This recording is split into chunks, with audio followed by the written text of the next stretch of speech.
From Loeffler, again, crowds are getting bigger and bigger. We are at the open workout in the Wildcard West gym, and I remember when it started for maybe like 5-10 journalists. Now we have, I don't know, 60, 70.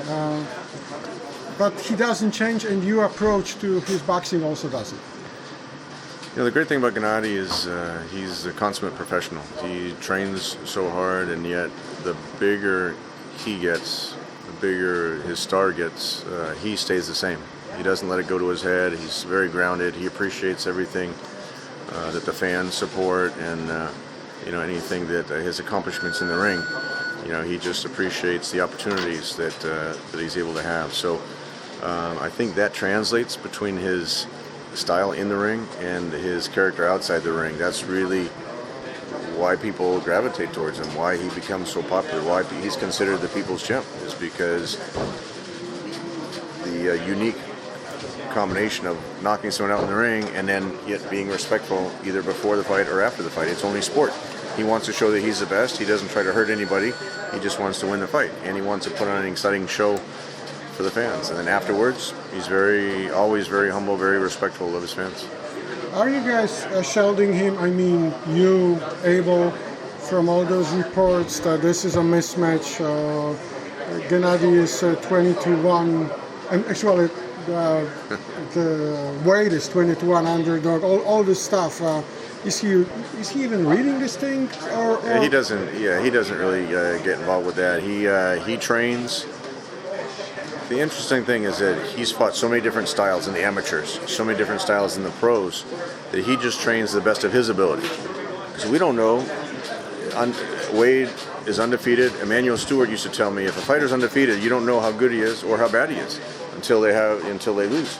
And so, you know, fighting a young, undefeated, mandatory challenger like Wade, you know, Abel told Gennady, it's like Gennady was 5 years ago. He was 18-0. He was hungry. He wanted to prove that he's the best middleweight, and that's the position that Wade's in. So if you have an off night, unlike soccer or football or basketball, if you lose a couple of games, you can still win the championship. In boxing, if you have an off night, you lose all your titles. I mean, look at what happened with Vladimir. He was a champion for so long. He had an off night against Tyson Fury, and he lost his titles. You know, right now Tyson Fury is considered the best heavyweight in the world. That's the opportunity that Dominic Wade has. If Dominic Wade can beat Gennady on Saturday, all the hard work that we put into Gennady, all of a sudden Wade gets a credit for that because he beat the top guy. Now all of a sudden he's the top of the middleweight division. No doubt. When Michael Jordan was winning all those titles with Chicago Bulls, there was a saying, "It must be the shoes." Remember the commercial? Sure, yeah. We already know they are not the shoes. I mean, we love the contract and everything else.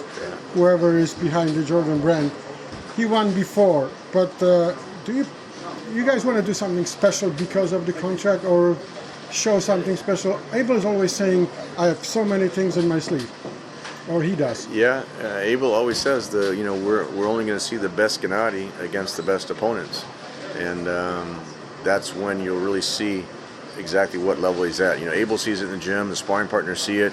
You know, until you actually show that in the ring in a fight, you can only prove it against the best. That's why he wants to fight the other champions. He wants to fight the best in the sport to show that he's the best. With the Jordan brand, you know, we worked on that for a long time, and it finally First came. Apple Watch, now Jordan brand. Apple Watch, yeah, and I'm not sure what else you can do. Expo Or he can 2017, Takati, we have a deal with them. So, you know, he's just really a consummate professional and a good representative for these global brands. And for Gennady, again, for him to show that he's the best in the world, that's really what our goal is, for him to unify all the titles. And the only way you can do that is to fight other champions. Two more questions, because from what you just said about everything is possible in boxing, undefeated fighter from the market you know very well, German market, the Marco Hack, when he fought Krzysztof Głowacki, there was not even a talk who's going to win. Right. Głowacki knocked him out. Right. The time changed. I'm going to mention the other name as a possibility. Maciej Sulemski, undefeated Polish fighter, fights in June. Gennady is fighting right now. You guys already won East You want west of the United States. Time to do some fight on the Midwest, Chicago maybe. Sure, no, Chicago's a great market, and that's really on on our strategy. Whether it's New York, Los Angeles, Las Vegas, Texas, and naturally Chicago, especially against a great Polish fighter like Selesky. Again, another undefeated fighter, very young, very hungry, and wants to prove that he's the best in the world. And those are the type of opponents that Gennady needs to put himself out there, as just willing to fight anyone. And that's really going back to your question with the Jordan brand. When Gennady was watching the TV, like you said, and he was watching the athletes that are the best on the court, they all happen to have wear Jordan shoes. doubt. And so in his mind, he always associated, okay, the best athletes must wear Jordan, must be wearing Jordan shoes, and that's why he looks at them as like the premier athletic wear company, and that's why he likes the feeling of being part of the Jordan family. And I think it will see, through those type of sponsorships of the global brands, you'll just see his awareness, growing immensely internationally, and crossing over into a lot of different markets, not just sports or boxing. Thank you very much, Tom Loeffler, manager of Gennady Golovkin, who can be a people's champ and has all those great endorsements and grand friends all over the place. Thank you very much, Tom, and let's hope the fight, what you just mentioned from the Polish perspective, Selesky versus Triple G, is a possibility. Don't forget, remember Vitaly fought Adamek in Poland, in Wrocław.